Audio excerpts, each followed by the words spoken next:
Gli abitanti del quartiere di Centocelle a Roma protestano a ragione per l'impatto del costruendo Pentagono italiano sul parco archeologico e la sua area verde.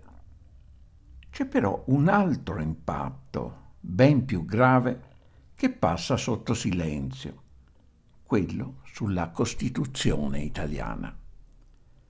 Il progetto di riunire i vertici di tutte le forze armate in un'unica struttura, copia in miniatura del Pentagono statunitense, è parte organica della revisione del modello operativo delle forze armate, istituzionalizzata dal Libro bianco per la sicurezza internazionale e la difesa, a firma della ministra Pinotti.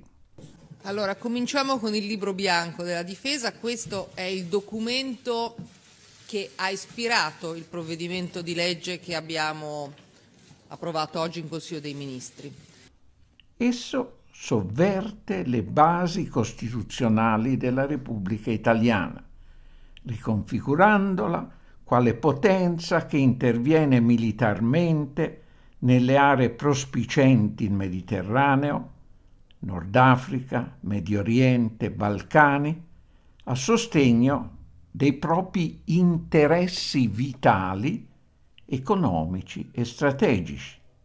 E ovunque nel mondo, dal Baltico all'Afghanistan, siano in gioco gli interessi dell'Occidente rappresentati dalla NATO sotto comando USA.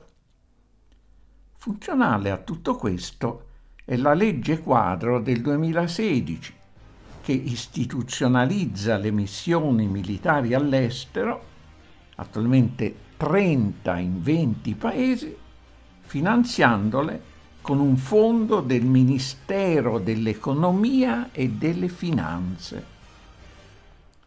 Cresce così la spesa militare reale che con queste e altre voci aggiuntive al bilancio della difesa è salita a una media di circa 70 milioni di euro al giorno, che dovranno arrivare a circa 100 milioni al giorno come richiesto dalla NATO. La riconfigurazione delle forze armate in funzione offensiva richiede sempre più costosi armamenti di nuova generazione.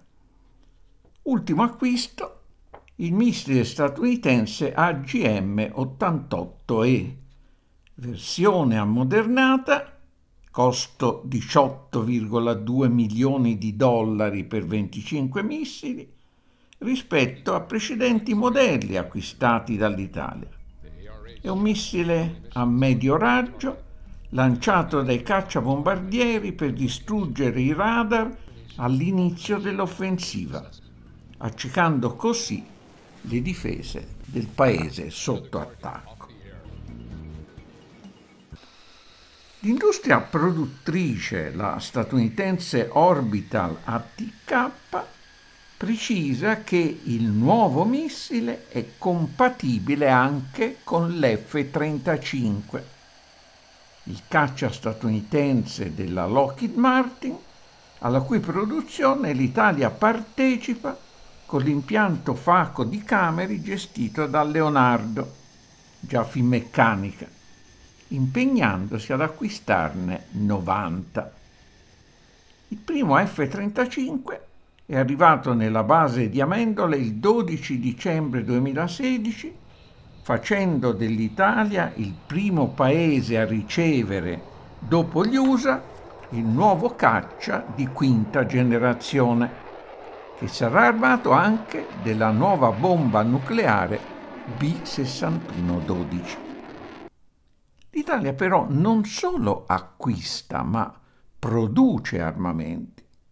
L'industria militare viene definita nel Libro bianco pilastro del sistema paese, poiché contribuisce attraverso le esportazioni al riequilibrio della bilancia commerciale e alla promozione di prodotti dell'industria nazionale in settori ad alta remunerazione. I risultati non mancano. Leonardo è salita al 9° posto mondiale nella classifica delle 100 maggiori industrie belliche del mondo, con vendite annue di armamenti per circa 9 miliardi di dollari nel 2016. Agli inizi di ottobre, Leonardo ha annunciato l'apertura di un altro impianto in Australia, dove produce armamenti e sistemi di comunicazione per la Marina Militare australiana.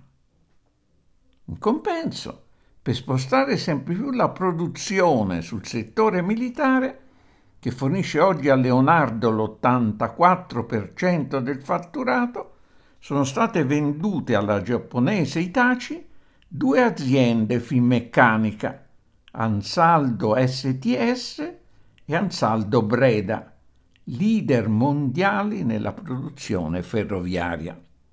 Su questo pilastro del sistema paese si edifica, con fondi stornati dal budget della legge di stabilità, il Pentagono italiano, nuova sede del Ministero della Guerra.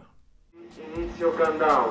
H-5, 4, 3, 2, 1, fuoco!